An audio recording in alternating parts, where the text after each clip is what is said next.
আজকে ভাই আমার কাছে আছে নিনজা H2R। এই বাইক নিয়ে আমি রাইড করছি, ঠিক আছে। এবার দেখো এখানে একটা ডিশ দিয়ে দিলাম একটু ক্যালিতে। আমি ছোটোখাটো একটা রাইডারই তো দেখাতে হবে, তাই না? অত দামি বাইক আমার কাছে, নিনজা H2R বলে কথা। ওই সালা ধাক্কা মেরে দিলাম লে সালা, একটু লেগেছে তো, ব্যথা পেয়েছে হাতগুলো। এবার যাই, ফের ফের চালাবো। আবার রাইড করতে বের হলাম, ঠিক আছে। উঠে এখন গাড়িতে, দেখা যাক।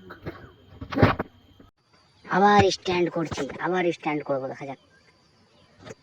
ওই সালা নাম নাম নাম। এবার তো সোজা ভাবে চো, এবার একটু স্পিডে টানবি, স্পিডে টানবি, ঠিক আছে, স্পিডে টান। ওই ধাক্কা লেগে গেল ভাই, ড্রাইভার না বার হয়ে আমাকে মারে। স্পিডে টান, স্পিডে টানছে। ওই স্ট্যান্ড, ফের স্ট্যান্ড।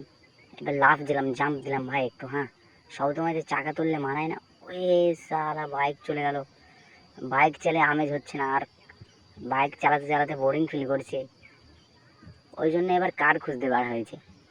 এবার একটি কার নিয়ে রাইডিং করবো, 4 চাকা কার। কি গাড়ি পাওয়া যায়? এই গাড়ি তো পেয়েছি, এবার চলো রাইড করা যাক। এই একটা শালাকে ধাক্কা মারতে গিয়ে তো আমি উল্টে গেলাম ভাই। ফের সোজা হয়ে গেছে। থার বলে কথা, সোজা হবে না মানে? এত দামি গাড়ি, ধাক্কা লাগতে লাগতে বেঁচে গেল ভাই।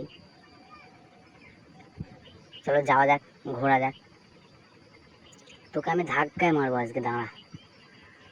না ছেড়ে দিলাম, ছেড়ে দিলাম, ধাক্কা আর মারবো না, সাইড দিয়ে চলে যাই।